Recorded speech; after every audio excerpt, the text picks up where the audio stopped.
Right, so we're trying to keep these to about half an hour each. So what, if we get to like 28, 29 minutes and we're going, right, wait a minute, it's going to be killed if I just stop it now. You know, we're happy to go a few minutes over to 34, 35. It's when it starts to become more than that, I'm going, well actually this hasn't been planned right, or you haven't facilitated it right or something like that. So just be thinking to yourself, it is around about 30 minutes. But I'm not going to go 30 minutes here, that's it. I wouldn't do that to you. So just try and relax and enjoy. Obviously everybody is participating in it. So, you know, there's 4 or 5 workshops here, so we're trying to keep the motivation as we go along. And the one thing I would say to you is just steal ideas of people, because what you're probably going to see here today is a whole lot of lovely little workshops that have been well thought out and well planned. And you may well find that you could deliver bits of them some other time, okay? So I'm going to be filming you so your mentor can watch it back if they need to, and you can watch it back. And just see how we go, right? Yep. Over to you, Joe. Alright then, let's do it then. Okay then, how is everyone? Hope you all had a good Christmas and New Year's. This is going to be my workshop. There's a few pictures on here, and if you couldn't kind of guess already, the workshop is going to be based on team talks. So there wasn't really much research in the area. I've had a look, not loads of papers, although the papers that are on there, I thought that the findings are really, really interesting. One for myself, so I also thought that I might as well share them with you, because why not? Everyone will probably do these, so I might as well, you might be able to take little bits from them. So the whole aim of the workshop, I'm not here to tell you that you're a good coach, not here to tell you that you're a bad coach, not here to tell you that your team talks are shocking, or that they're really, really great. All I'm really here to do is kind of show you some of the research says, challenge some of your thoughts, maybe consolidate actually some of the stuff you're doing is actually what the players want and actually really effective. So for first little arrival activity, just in groups, so you can just go 2 or 3 just with the people next year.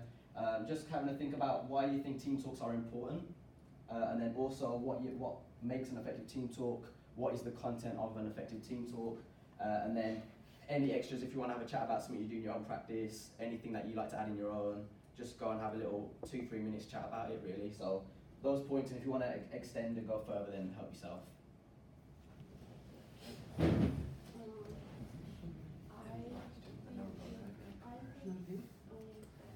Team talks are really good feedback after taking a bit of, or maybe a quarter or a portion of whatever game they're on. And so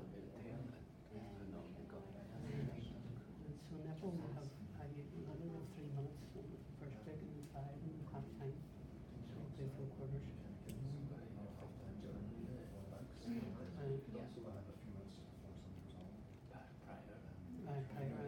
I post match talks and pre-match talks.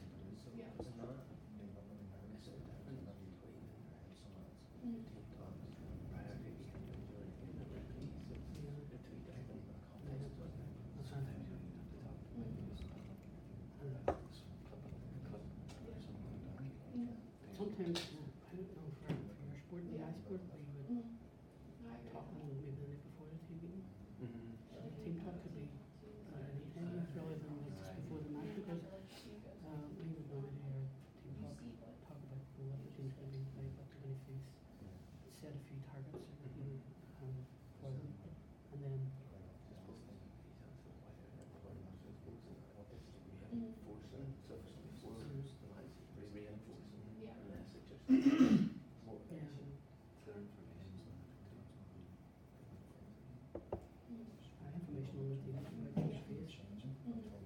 Reinforce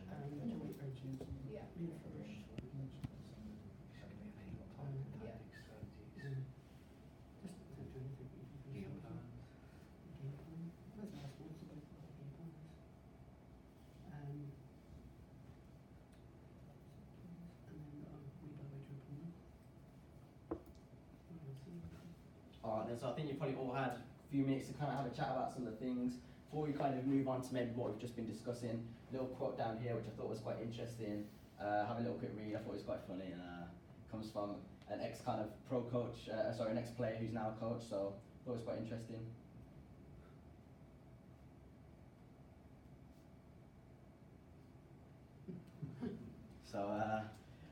So we're going to now look at like why they're important. So this group, anything you came up with, why you think they're important?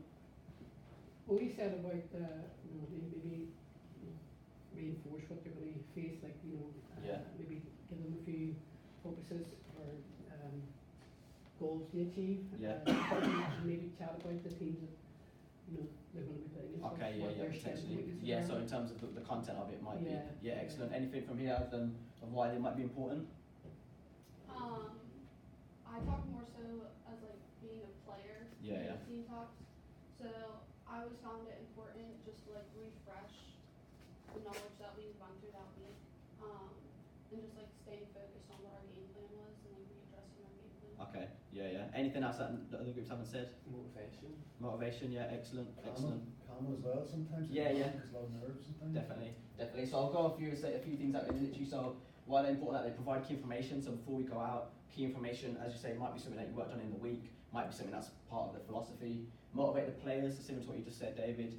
Motivating the players, help focus the players. So these are all actually come from the players themselves. So the players actually themselves have said that help focus them before maybe putting them on task. And then affecting the psychological state. So it might motivate a player, it might also calm the player down if that's what they need. And then one last little bit I thought of throwing at the end is that it's the last time you get to speak until the next break. So in my context in football, and you do like a 45-minute half, that's half the game. 45 minutes is actually quite a long period of time without actually being able to get any information across. So I think that kind of really adds to the importance of trying to get the team talk right. Then so moving on to the next one, we've got the contents of team talk. So we have, maybe just mentioned that a couple of times, but if we just want to maybe, what do you say maybe an effective team talk would have in? What were we discussing? Yeah, we were talking about that effective team talk before a game might be sort of consolidating and confirming what we've been working on during the week. Yeah, excellent. But then at halftime or at time out, there might be an opportunity to change things. But the one before the game, you don't want to confuse people by giving them different information than you've been working on. Yeah, no, definitely, it's a good point. Anything different here? Something similar, more during the match, it's more tactical. Yeah. In terms of what you're facing at that point in time, whereas some of the group said prior it's instruction, reaffirming your message. Yeah.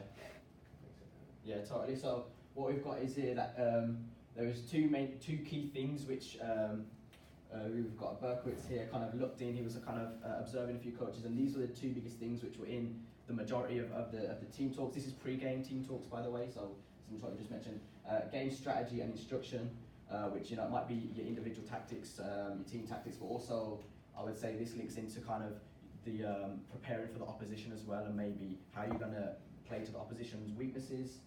And then also we've got the motivational and inspirational content, which is kind of psyching up the players, getting them ready, so that kind of they feel that they're able to perform. Another quote here, Nicole Tanya, who was like a University of Miami hockey coach, so a Div 1 in America, college hockey. So she says there that her one's kind of linked into your great game strategy, but then after the game strategy, then it's a bit of motivational, inspirational content. So I thought that there, if I use this, see if this what the little is that one the laser, or is it this one here? There we go. So yeah, we've got the game strategy and the motivation content all in here. So I thought she's a good high level coach, and the fact that she's also kind of linking it into this is really good. And then I threw one in there as well because it wasn't in the literature, but in terms of my philosophy, I think it's really important, and that's getting the players' thoughts and input. And so in my philosophy, obviously in my context, I work with younger players, more development over kind of performance or over winning. And the first thing that I'll do is when the players come in is firstly get their thoughts. And that's because even though I'm watching on the sideline and I'm seeing everything in my own view, they're actually in the match, so they're being mentally challenged, they're being physically challenged.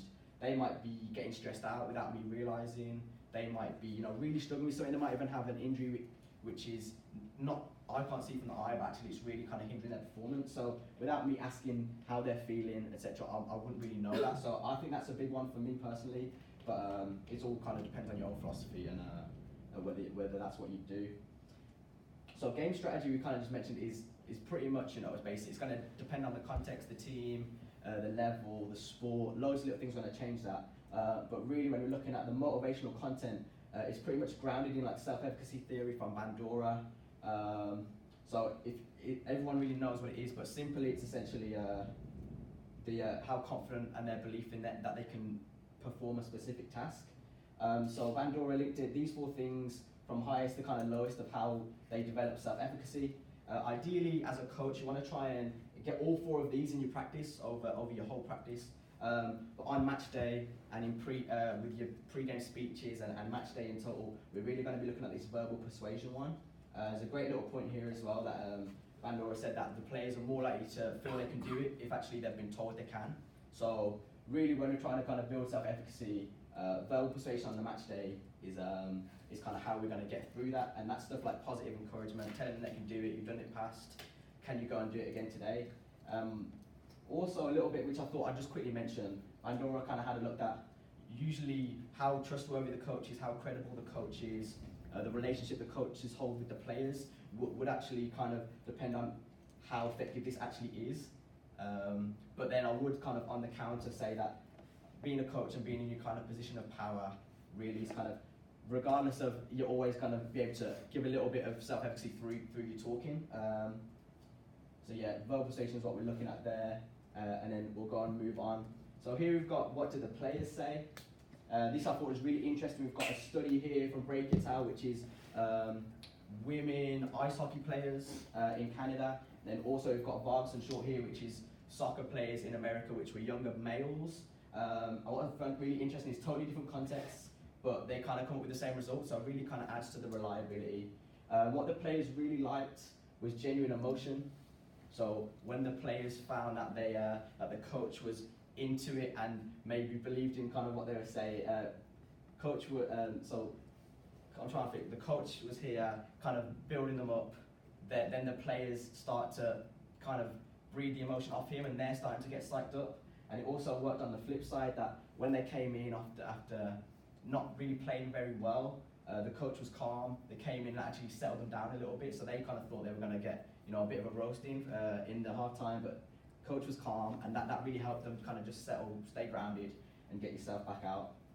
Short and meaningful, really, really important as well, and I think that's what we all really want to strive for in our team talks, but sometimes we'll kind of get carried away and you go off on tangents and stuff, and it ends up not being that, but the players said that needs to short and meaningful, maybe 1 or 2, 3 key points, so then it all stays in their head, they're going out and actually know what they're kind of expected, rather than forgetting.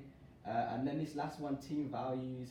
The whole case study with this one was that at the start of the season they came up with like a passion list, which is I guess essentially like a code of conduct, which the players all kind of suggested, and this is how we're going to play on the field, psychologically, socially, all that. And one of the coaches, this was in Break It Out, the ice hockey one, actually a few times would bring that into the session, bring that into the halftime team talk, and if they weren't meeting one of them, they actually kind of slap on the table and just kind of reevaluate yourself. And the players love this because as soon as they kind of realise that these are what the team have set out, rather than playing for themselves, and now want to actually realise that I've actually got to play for my teammates as well. They're going to do that for me, so I need to do that for them.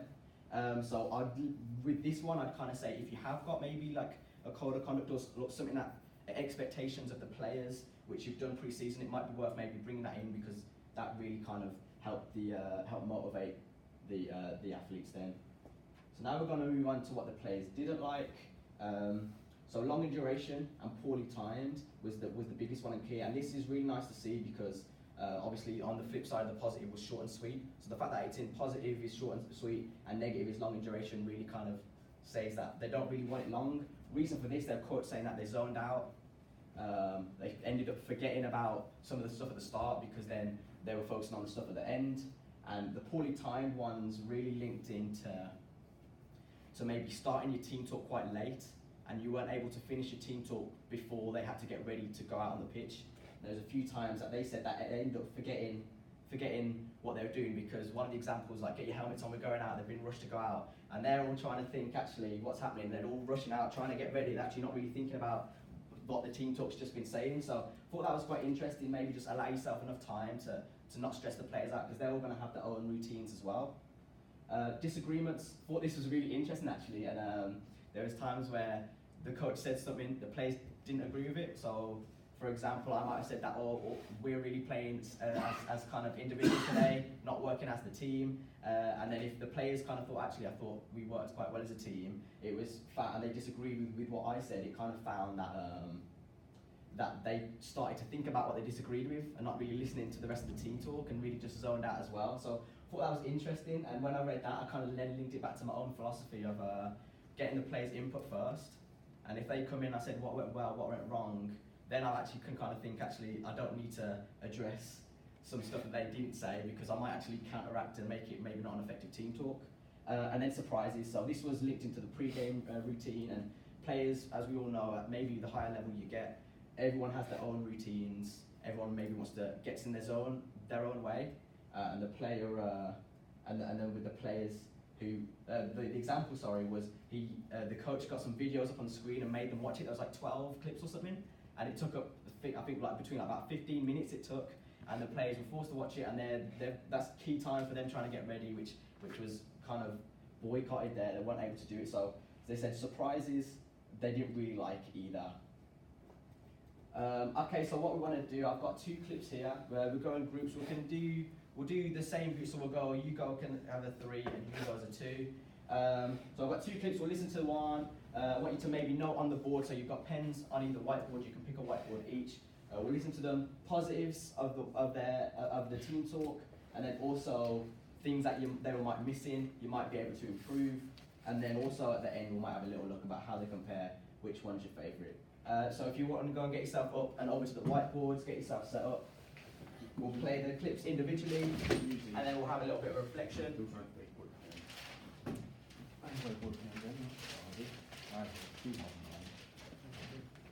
Yeah, so you can write them on the board.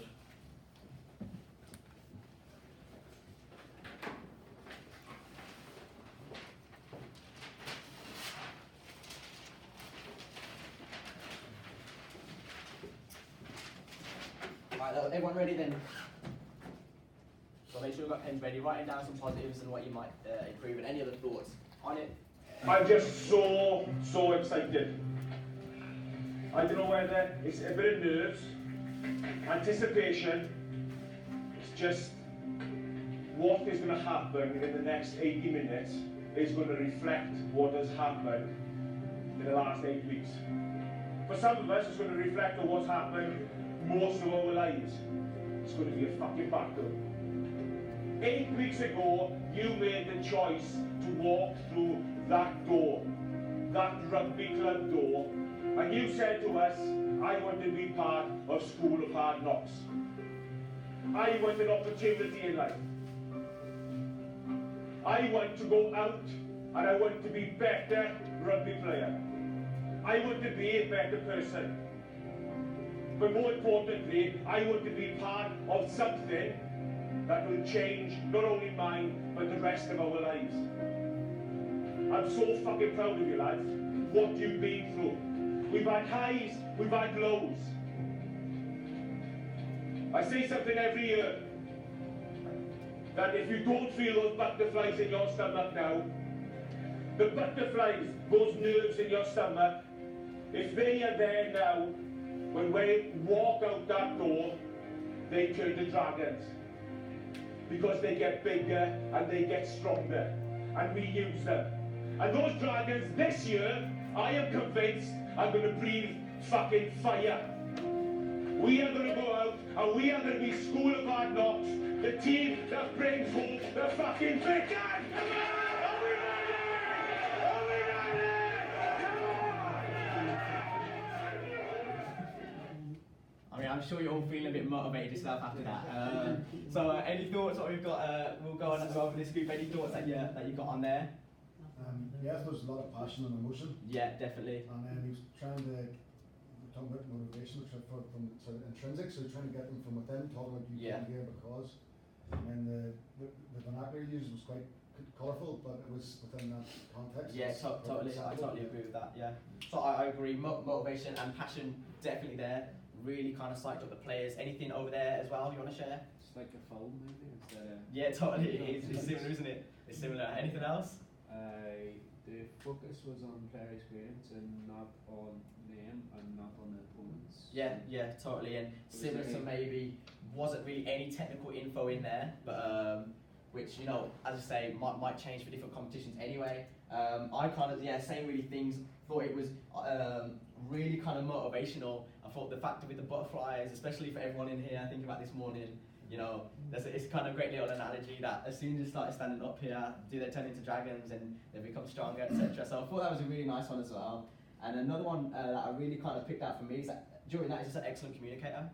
Didn't make any slip-ups really, was excellent, really built up on the first go. Everyone absolutely loved it. So yeah, really good. We're now going to move on to the next one. So that was, of course, School of Hard Knocks, which is like a kind of like a dropout school type thing for rugby. Here we're going to move on to a Plymouth Argyle pre-game speech, I guess, which I think Plymouth are League 1 or League 2 now. So professional football. Have a listen, positives and negatives, and then also how it might differ. Davis, Fabian, Upson, Saban, Clark, Bennett, Nichols, Rodman. What you see, 4 down, 2, where's our space? Yeah, go and exploit all that as much as you can. Keep throwing it down. Okay, if the wing back's down and 2 down the other side, later on you come on the pitch, okay? Get into that little base for me, please, yeah? Well, it's just a few things. Okay, so sorry, just to interrupt there. That first one was an hour before kickoff. That first little bit, just for a bit of context, kind of look through the positions and stuff. This is now 10 minutes or so, 5 minutes or so before they go out to actually go and play. Just know your job, for. I'm seeing you saying, back to the defence, pass the ball quick at times, the right time for wing backs in midfield. That complicated. No, I expected 100% completion on that today. Yeah. Midfield, be brave and receiving the ball, okay? Joe, sometimes you sound like a little bounce back time, might have to drop down, do a little bit of magic or it's same as you. 8 break lines, receive the ball on the back foot, okay, and then you're away. Runs with and without the ball, you might make 2 or 3 runs, you might not receive it, still keep doing it, you need to make off completely. End product, when you get in there, size, your size, yeah? Don't get 10, 15 goals a season, that's not just you. That's all the midfielders playing in positions, I'm expecting big things. Because you'll find yourself in that position where you can shoot, don't turn it down. Strike it, make the ball stiff, look after it, see what's happened, yeah? See the approach, good players getting frustrated with side, not looking after the ball, you don't look after it. Get all of it, make it stiff, link up, runs in behind, shots and goals. Don't turn it down. Okay? And let's start now. The team doesn't shoot. The team not picked on today's performance, okay? It's picked on from today or the week for next week, okay? So if you look through it, not just for us, but all for each other. To be successful, you've got to stick together. This stadium is football club, we're not losing much games here. And start thinking about that now every single one. If you're not losing at this football ground, you know why? Does anyone tell me why? Lads who've been here. Guys, can you tell me why we're not going to lose here?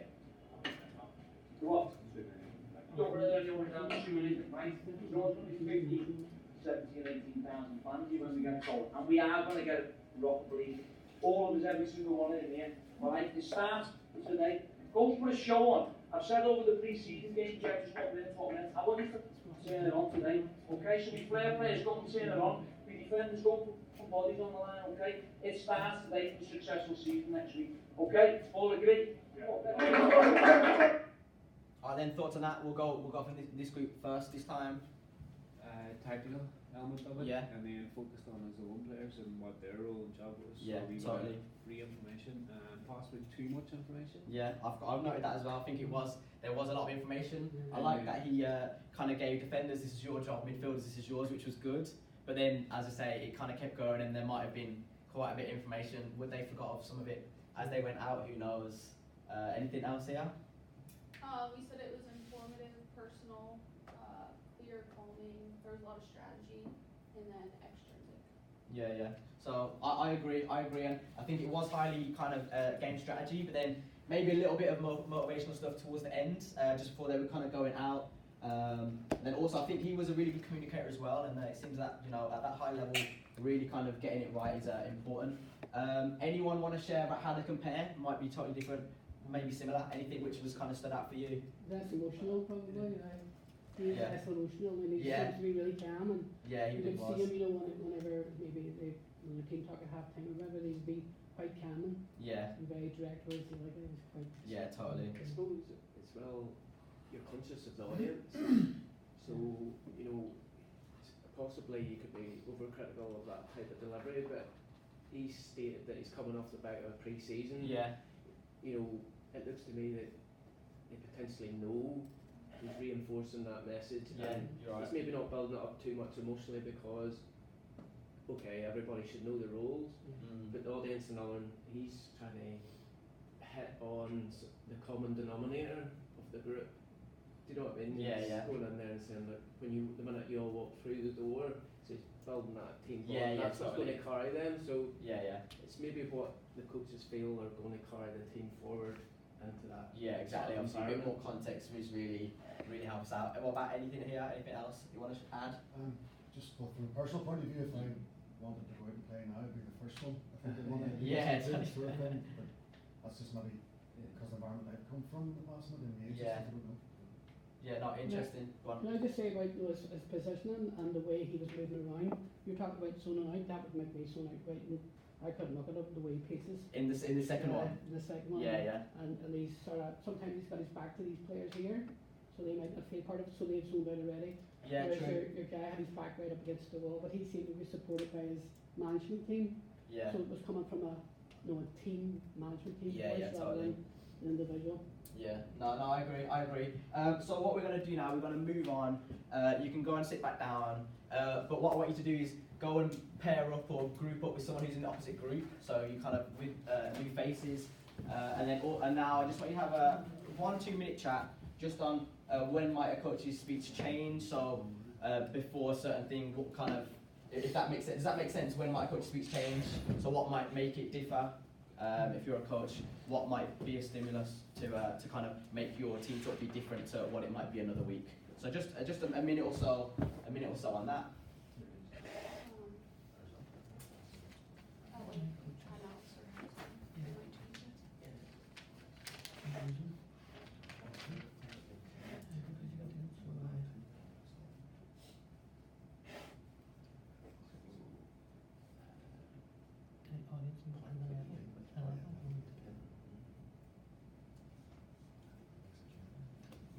Yeah, absolutely.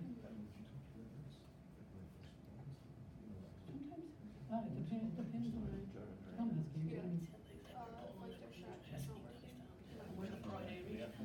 No, that's sort of gender would have to say. I mean, you think of some of those football teams, maybe the competition planning. I mean, so that level could be international, it could be like a friendly international. So the competition. Alright, I'll wrap it up there then. To be fair, I've heard some really good stuff.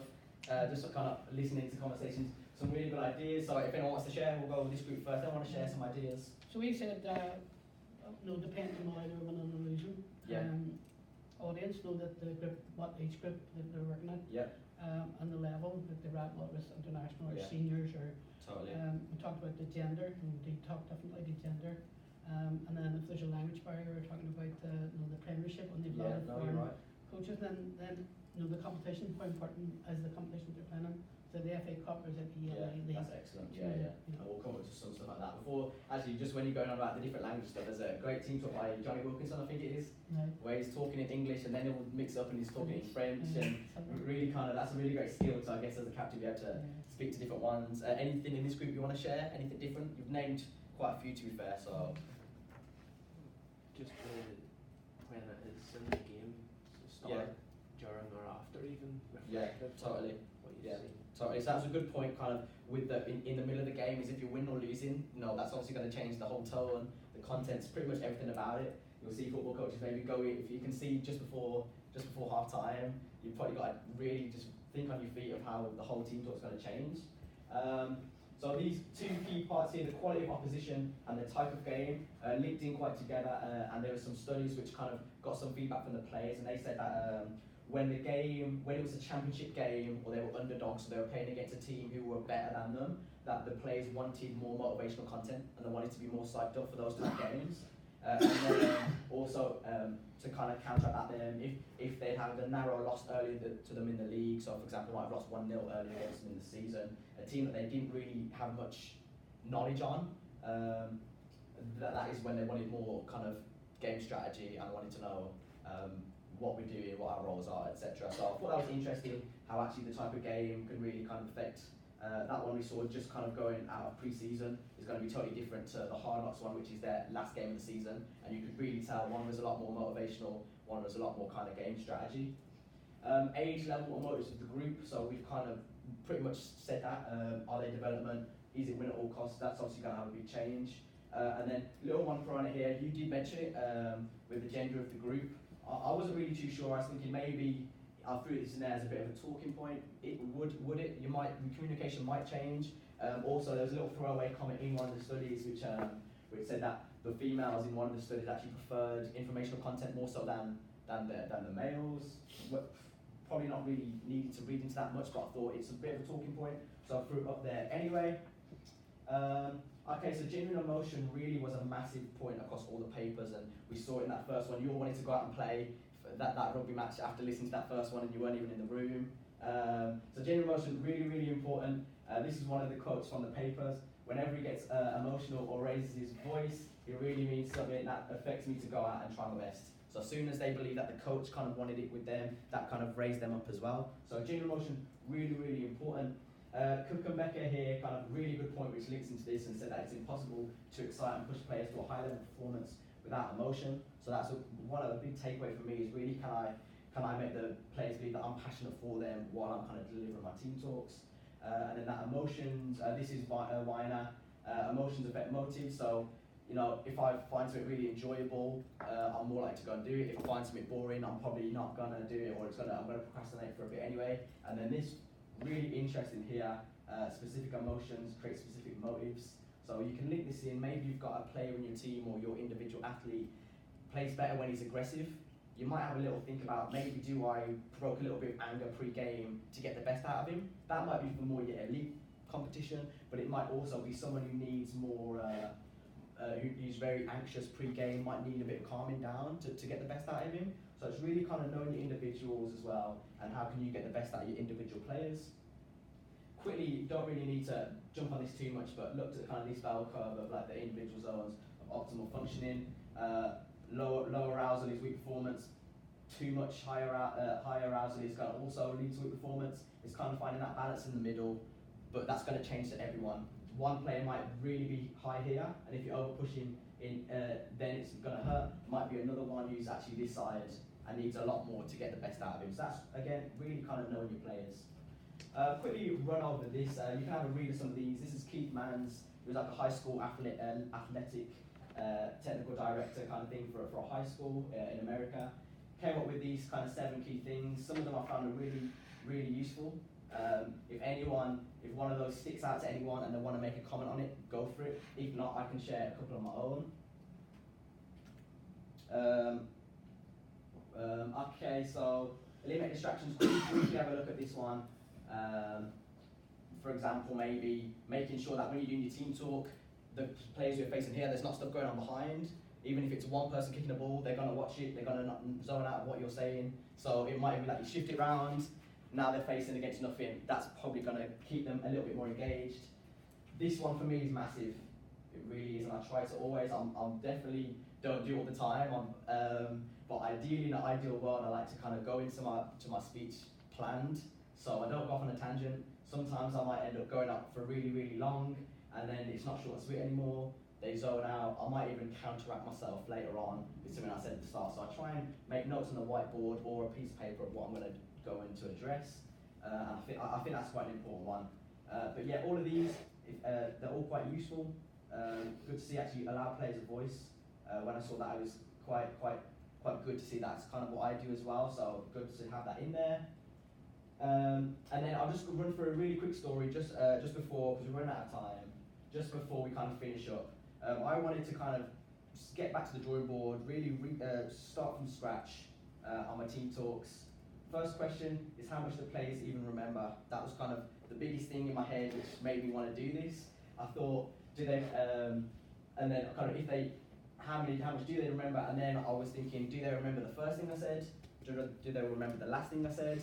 Does that mean everything in the middle is fuzzy and they've ignored that? So I really also, that was a really big question. It's something that I really kind of want to also learn more about.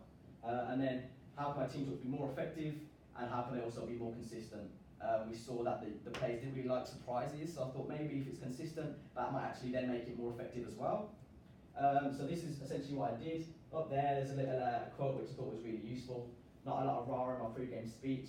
Really quick, what we're going to do in attack, what we're going to do out of possession, and that was then off we go. So I thought that was really interesting because that was essentially what I wanted to do. Pre-game, looked at, so yeah, before I go on, this was like my half-time strategies.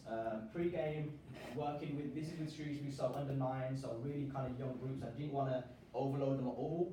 Pretty much a brief in possession, brief out of possession. This might have been something we did in the week, might be something to do with the philosophy of the club, i.e.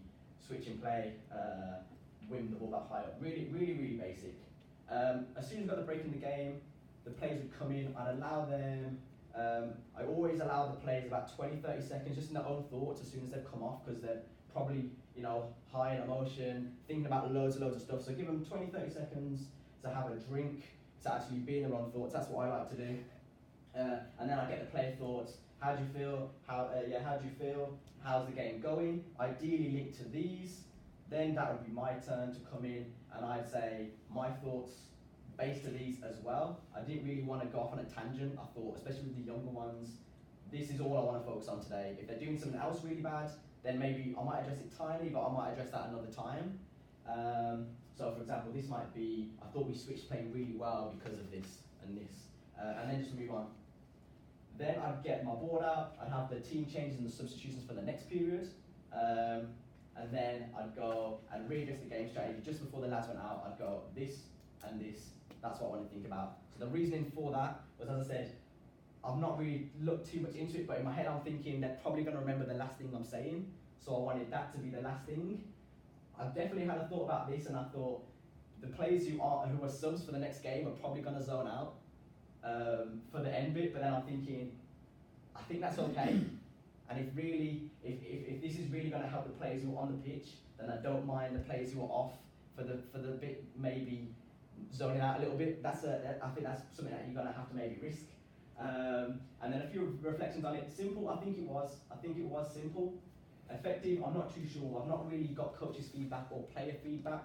But then, if I'm doing that every week, it's more consistent. Is that more effective? This is what I need to look into more. Short and sweet, it definitely was. It definitely was short and sweet. A lot of the times they were out on the pitch, and the players and the other team is already in their team talk. We're all set ready. Is that also, I think, might even give a bit of an intimidating factor. When you look behind you, you know your team's ready, and you're kind of thinking, oh, actually, now while you're looking at us, you're zoning out. So loads of little things you can kind of go on. And motivational, no area in here to motivate the players, but I suppose if they need it, this little bit here, just before they go out, probably your last little bits, go on, you've done it before, keep working. If it needed to be motivational, I'd probably add it in somewhere, but it's not something I kind of planned in, which again, reflection to that. Takeaway messages, really quick, we'll pop through these. Contains tactical information and motivational content. A positive team talk is short and sweet, and you also show emotion. Another one is context may change your team talks. So a championship final is going to be totally different to a mid-season game. And then how can you get the best out of individual players? If anyone wants to share their own takeaway messages now, go for it. But if not, we can move on. And any questions? And then these two papers are two I really recommend. As I said, there's not loads, maybe about 5 or 6 which would be worth reading. But these two I think were phenomenal. Gave really good insight from the players across all. So as you see, we've got here psychological, emotional performance, and their perception. So really good 2 papers. If you're interested in this area, definitely read them. That's a good starting point. But yeah, if there's no questions, then thank you for listening to the workshop, the team talks. Hope you all found it beneficial, useful, etc.